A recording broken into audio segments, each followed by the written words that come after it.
Good afternoon, everyone. I'm going to be talking for a couple minutes here with Benjamin Shields from the Right Media YouTube channel. We're going to discuss distractions going on in the mainstream media that are going to try to explain away all these food price rises. And you're going to start to see this repeatedly across the planet again and again and again as the media tries to give you an excuse so you don't even question what's going on. You'll say, yeah, that makes sense. Just things are going up because of X, Y, or Z factor. You just expect that.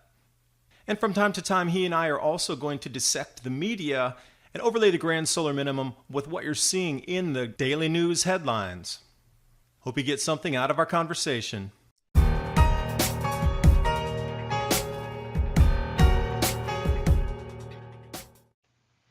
And also we can take it to the next level, and I like to talk about off-Earth types of thoughts because we are we're at the level of being in a galactic society pretty much. So let's take it off Earth for a second. I have a lot of people talk to me on my channel and say, hey, what happens if our power grid goes down because of an EMP or because of a solar flare? I haven't heard of what that. happens to Carrington event? I don't know if anybody's familiar with the Carrington event. Huge solar flare that fried the telegraph cables.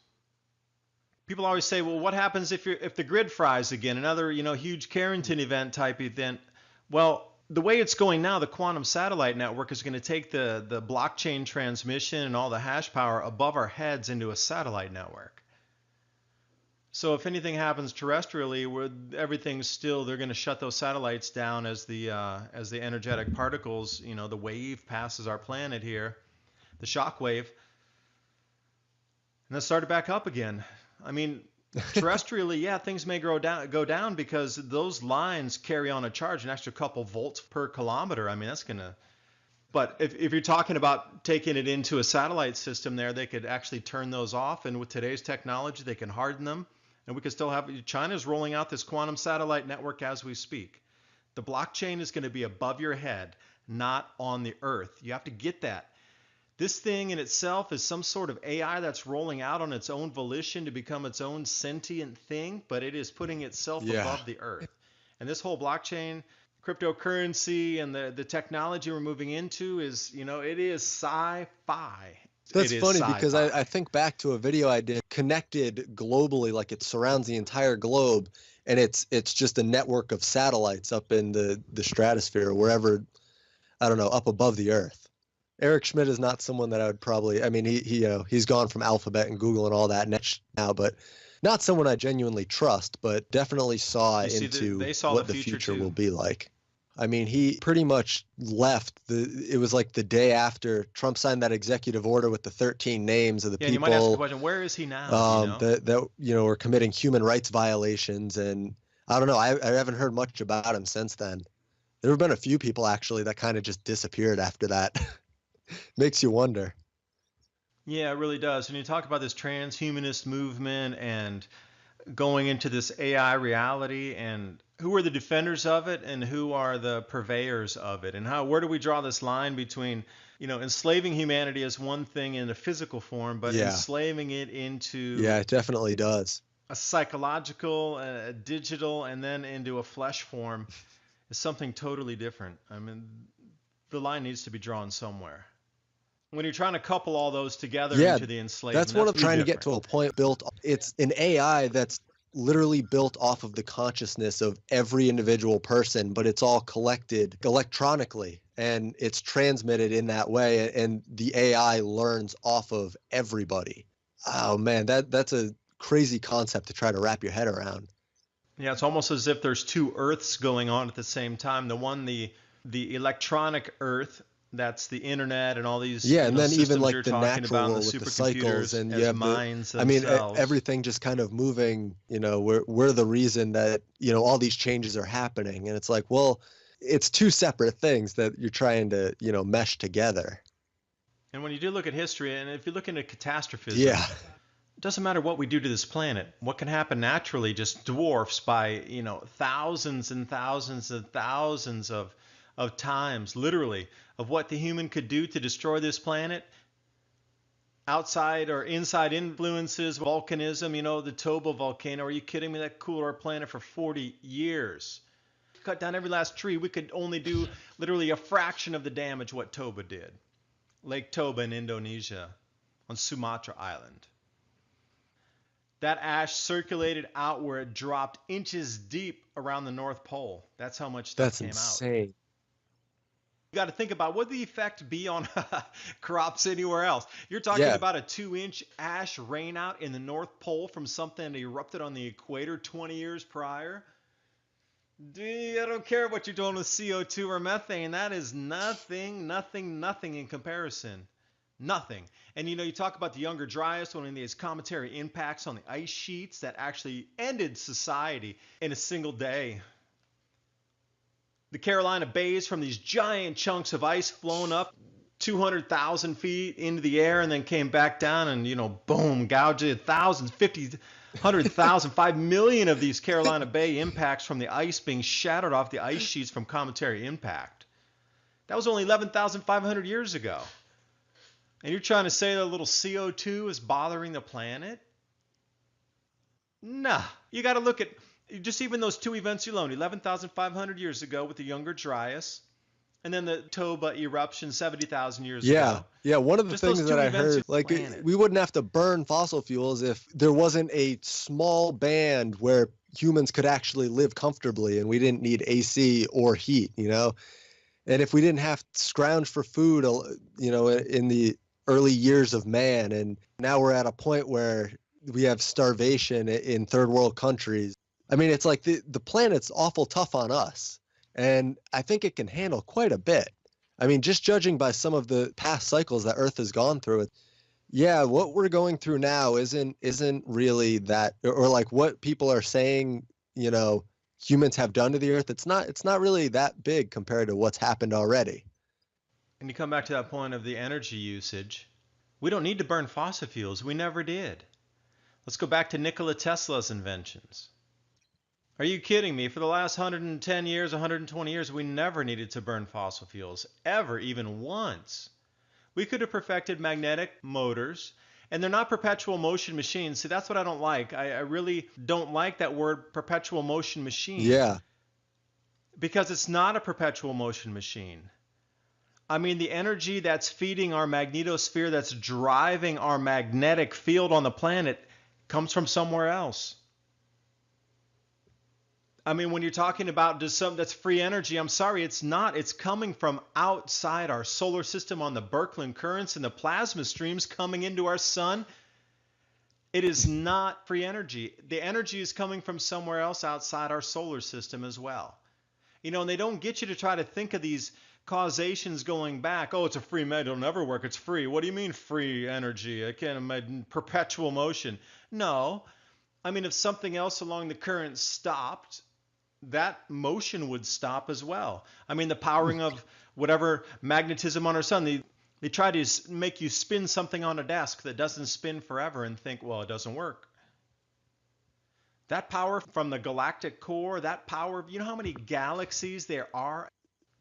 500 billion stars just inside our Milky Way galaxy. But we are one of 2 trillion galaxies. And you're trying to tell me that there's no other power sources that can continue to fire up our sun and continue to push plasma streams and currents of ions and energetic particles that push this and make our Earth's magnetic field run? They brainwashed you to think that perpetual motion is not possible, but it's not perpetual motion. It's powered by something else outside. But magnetically, it still works, and it will indefinitely, as long as you're alive and your grandparents are alive. This paradigm of using magnetic motors to drive something will absolutely work. So he's like, free motion's a dream and a dumb one at best. And it's like, well, okay, I never thought of it like, well, it's not actually free energy, or perpetual motion. It's being pulled from somewhere. It's just off world to a degree. I know that dark matter makes up more than actual matter, but I don't know about plasma. I didn't really hear about that. Okay, well, that plasma is inside everything you're taught about. The whole field that holds everything together is plasma. It's an electric universe, so everything's operating on electromagnetism, regardless of distance from galaxy to galaxy. It's in a plasma stream. You get that fourth state of matter, plasma. It is everything that we understand outside of our atmosphere. Our sun, how does that generate a magnetic field if it's only internally combusting? If it's just a fire from within the sun, how does it generate a magnetic field? It's impossible. It can't. Light a campfire and see how much magnetism comes off your campfire. Fire up a furnace to smolt metal and see how much magnetism comes out of that furnace. It doesn't. So you have to look at other drivers inside of literally the cosmos works. Heat does not create magnetism and electricity. Yep. I mean, it happens on volcanic eruptions where you get some electric effects coming out where you see the lightning bolts coming down in the ash clouds, but that's about as far as it goes. So the electric universe is coming out, being proven more and more each day, and I'm in the way I'm going to guarantee, and I'll say this on the record, within the next 10 years, or even less because of this grand solar minimum, almost everything that you've ever learned about science and the way our sun operates will have been proven false, that a new paradigm of how our star, it is a star, how it keeps everything intact in our solar system and how it's connected to other solar systems and how this is within the galaxy itself electromagnetically connected. Because you can't tell me that the sun just suddenly drops in temperature enough to freeze the planet. I thought it was supposed to burn at a static rate. Yeah. It can't go through the 11-year variable cycle. Okay, let's even go back to the simplest of things. Just the regular solar cycle that we talk about. And you understand that the 11-year solar cycle, right? And it goes from solar maximum to solar minimum, and then it comes back up again and it comes back. And that's a 22-year cycle from top to bottom and bottom to top again. That is an electrical signature. And then within that, when you're talking about 11-year cycles and you multiply those out and you're coming back in the 207-year cycle and you come into the 400, you're looking at like 36 of those cycles to come into a grand solar minimum. And then 36 is a sacred number. And this is the most interesting thing, looking back at ancient history. Yeah, I think I've seen those graphs before. It takes 36 of these 11-year cycles to equal a grand solar minimum. And they find this on the wave pattern as well. It's an electromagnetic signature, almost like an EKG that you would see in a hospital from a heart patient. I'll actually direct you to these graphs. For anybody listening out there, you need to look at Valentina Zarkova, and that's spelled Zarkova. And then also the other authors on the paper were Shepard, Shepard, and then her husband Zarkov, Zarkov, and Potpov, Potpov. And then their paper was titled The Electric Double Dynamo of the Sun. And it talks about there's different layers within the sun and the magnetism of the sun. It's almost like the easiest way I can explain it is the hemispheric layers in the sun cancel each other out every 400 years. Once they do that, the sun goes into an incredibly inactive state. And with that state, our magnetosphere also decreases because we have to match it electromagnetically as our planet too, because we have a core inside. And this, magnetic field around our planet is driven by the sun. So if the sun decreases in its output state, our Earth also needs to, lessen its charge, if you will. We're like cosmic capacitors, basically is the easiest way to explain. So when the charge comes down, our magnetosphere weakens because there's nothing charging it. So also our planet needs to, shall we say, lessen its charge. So when you start to see these massive electrical storms, that is nothing more than upper atmospheric lightning tried to compensate and balance. When the sun is losing charge almost, then the Earth has to, follow suit and do the same thing. Just that whole thinking of it in that way, I think is really helpful. And it would, be useful for people to start thinking of things in that way instead of, like you said, the way that we do already. We already have this idea of what the globe is, and we don't consider anything beyond, our Earth. You don't. You've been trained not to. The technology at our fingertips turns you into a god today, literally. The way you look at the sun. Now, I really want to go out on a tangent here for a moment. The satellite view that you have of the sun is almost as if you could put the entire sun inside your hand, or even less inside your fingertips, like the size of a marble. And that's literally the view you have on this of the sun today is you as a giant putting the sun in between your forefinger and your thumb, just like you would a small marble, and being able to look at it and zoom it in close and zoom out at it wide.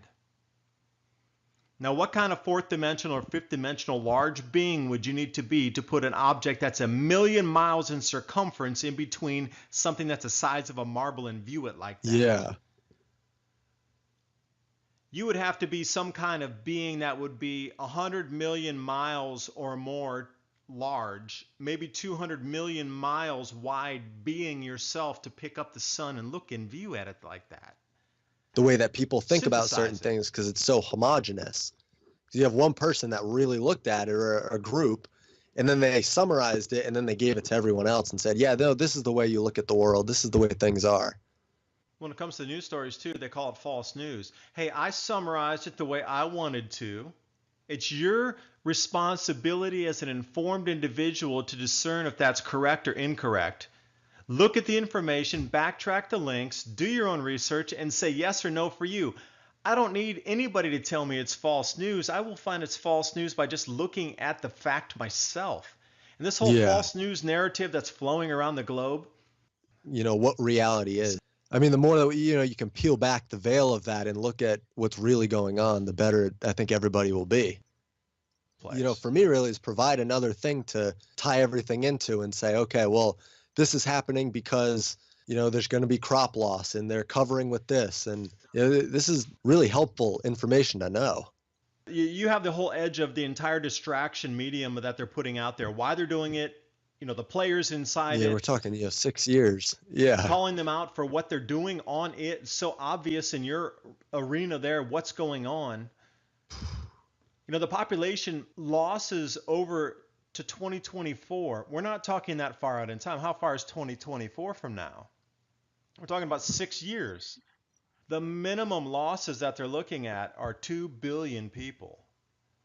2 billion. You have to realize that's 1/4 of our population. But I want to pull back in history too. When we talk about the Maunder minimum, it's not widely circulated in the media that 25%, 25, 1/4 of the world's population perished at that time.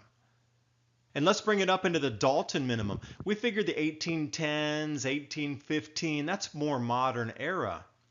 When the Dalton minimum came across, 10% of the world's population died.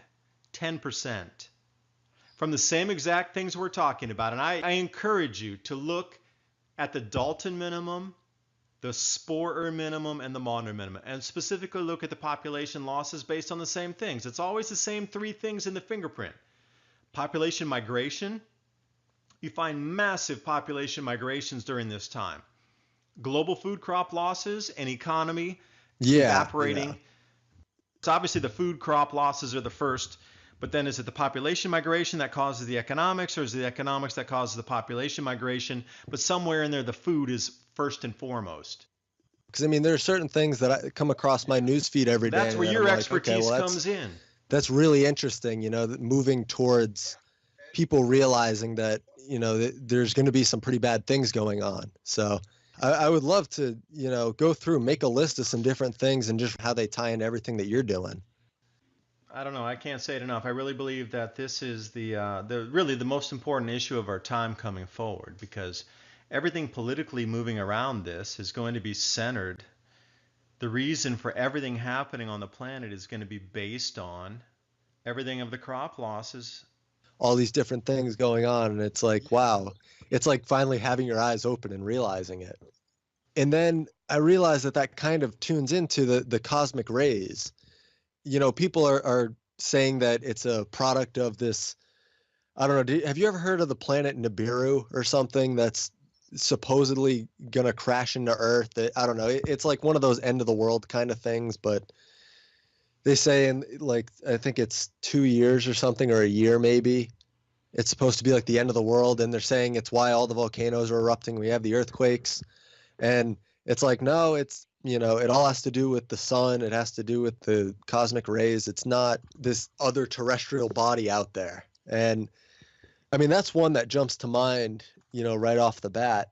But another, I guess, is just the economic struggles in general. When you see economies collapse, I mean, if you look at Venezuela, I think they're at a point now where their food prices are skyrocketing. And granted, a lot of that is because of the policies that they have. Because I say it's because of the policies, because it's the same thing. It mirrors, a lot of the other, I don't even want to say regimes, but just countries throughout history that have adopted the same policies as Venezuela. You see them, you get mass starvation, mass die off, the economies crumble. And even when you look at some places in the first world, I mean, we see that, and people tend to attribute it to something that people are doing. Like we like to jump at, we like to blame people basically. And we like to blame things that we can tangibly change, because then we feel, less helpless, I guess, in the face of the tragedy.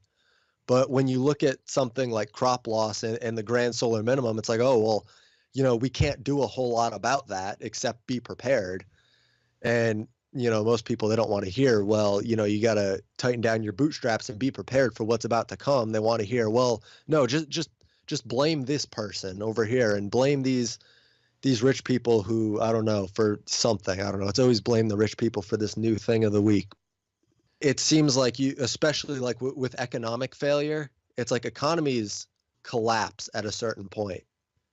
I'd be really interested to look at some of the more notable regimes throughout history and when they finally fell. Like if that ties in with the grand solar minimum, or if that's perhaps an actual product of the system of government that's set up in that nation. Because I think that it does have a certain degree to do with the system set up, but I think that more than people might think, and perhaps to a very large degree, it has to do with, out of world things like the sun. I lived in China for several years. I used to work over there. I speak Chinese. I went to university in China for a year to learn Chinese. I ended up putting up the ice core data for the GISP2 set on top of the collapse of the Chinese dynasties for the last 1,000 years. You can find this one in any search engine. Let's put Chinese dynasty collapse, David Dubai, and you'll find that one in there. But I overlapped these two different data sets on top of each other. And yes, I found that exact correlation that you're talking about with at least the collapse of the Chinese dynasties when temperatures dropped. Yeah. And you find another statistical thing which is really interesting too, just a side note, but no dynasty in China has ever lasted more than 400 years. And they call it the mandate from heaven. So when a ruler or an emperor comes into power, they get the mandate from heaven. And it's really interesting how they call it the mandate from heaven. But then once the mandate from heaven leaves, they're no longer allowed to rule. But every single time, it always ends up exactly what you're talking about. It's always infighting, inflation, crop losses, drought, and civil upheaval. And then the new mandate from heaven is set, and then everything restabilizes. Yeah, I'm 23. Well, we're going to go through the same thing again. I mean, we're going to go through a tumultuous 20 years here. Your mind frame totally changes when you know that you're in charge of your own reality. And cryptocurrency is the same way. You're in charge of your own banking. You need to take responsibility for those private keys. If you lose your password or lose your key, that's your fault, man. You just lost your money. One of the things that I've really stayed away from talking about on the channel for the most part is Darwinism. And it's something that I adamantly believe in. Yeah, for sure. It's not even the problem that I see a lot with that is that people take it to an extreme where they think, oh, Darwinism. So, if you break your leg and you can't work, then you just die. And it's like, well, no, that's a vast oversimplification. But it's like, well, it's just a matter of, not stealing from someone, but you're still living in the society. Like, I don't know if you've ever read Murray Rothbard. He wrote a book, Anatomy of the State, and he said that man on his own can't rise above the level of brute creation without the social state. And a lot of it is because, there are certain things that you just can't get on your own. It's the same reason science builds on science from previous generations. It's because, if you were starting over fresh every single time, you'd never get anywhere. And it's like, it's the same thing with Darwinism, where it's like, okay, if you break your leg, but you're valuable enough to the social state, then somebody else will see it of value to prop you up and help you. And it's the same kind of thing with, food and the grand solar minimum and trying to get humanity through this. More or less. I mean, you don't really have a choice. At some point, you won't really have a choice but to say, well, people are pretty much thrown to the wolves. You need to survive. People are going to look at that and be like, well, what do you mean? Like, that's terrible to just have people try to survive on their own. It's like, well, you don't have to survive on your own. Work with other people, make a group collective, and really try to get through this with everybody on board. That's where I think the media is being so detrimental, because they're just not letting people get on board together. They're pushing people like you and me aside as conspiracy theorists and saying, we're on an island of our own, and people who watch the news, they know what's really going on. They know, we got to put down the carbon taxes, and we got to stop the fossil fuels and prop up alternative energies with wasted tax dollars, but it's not there. And that's why, I do my channel for a lot of the same reason that you do yours. It's just to educate people and get them to realize what's going on, and things are not as they seem. I was talking to my mom this morning, and I told her, I was like, that the polar ice caps are getting bigger, and there's more polar bears now than there were in the 70s. She's like, well, I heard that the polar bears are dying out and the ice caps are melting. And I was like, yeah, but that's not true. Like, they're flat out lying to you when they say that. I think it's gotten so bad. It's gotten to the point where the media just doesn't even care. This was something, to go on a little bit of a tangent, this is something I've thought about extensively, and I've tried to put into words a couple times. They create, when you look at, and I say they, it's like it's the media, it's the elites, it's the big bankers, the people with money. They create a worldview for people because, they control sensory input, probably 80% to 90% of sensory input for people on a day-to-day basis.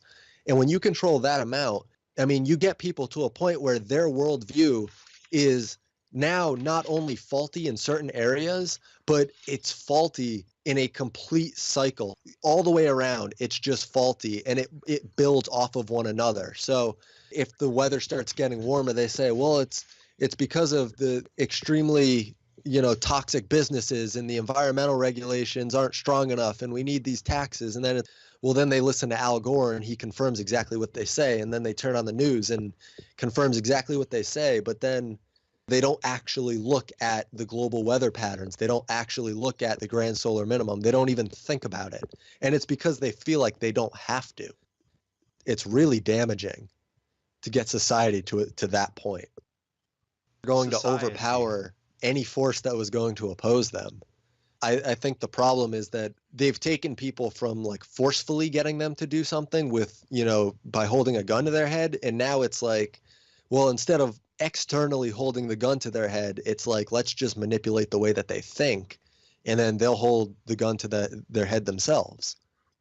And if you wanted to bring the entertainment industry into this, I think the entertainment industry has really helped to push people off the deep end, just distracting people constantly from really becoming fulfilled in their life. And I get that's a very vague statement, but it's like you get people distracted from living a meaningful life. It's really damaging. Yeah, I'll agree with that because, I don't know, the distraction these days for people growing up, and the social media pressure and all, and there's just so much these days. Yeah, let me throw a strange thought at you here. I don't know, do you know Christian Westbrook? He runs Ice Age Farmer. Well, Christian, he is all about cricket farming, but he says the solution is to farm crickets, not for eating for me and you, but for those same animals, or protein source for those animals to grow faster. He talks about rabbit farming, chicken farming, guinea pig farming, and all these things to feed them crickets that you can grow based on microgreens in the house that you can protect so you can get a crop. And they even eat the base of what you would throw away, basically. Okay, so for us, when we grow microgreens, they grow 3-4 inches tall, and then you cut. You can wait for the second round, you cut again, you wait for the third round, and pretty much that base is deleted at that time, especially if you're just growing in water. Well, a lot of those animals, especially chickens or whatever, they'll eat all of that. Goats too, man, they'll eat anything. They pick around everything. So after you grow your crop, you can still feed all this, but then the crickets will eat everything because they eat fiber. So he's trying to do it in a loop system where you take as a human everything that you need to clip off for the microgreens growing. You give it out to the next set of animals down, whether that be chickens or goats, whatever they don't eat, that's still a form of could be coconut fiber or something that the other animals didn't eat. Give it to the crickets because they like to eat all that stuff. Once you have the crickets, then you have a protein source, and you feed them back to the animal. People don't do a good job, and this was something I realized so early on with my channel that I was able to change it for the better.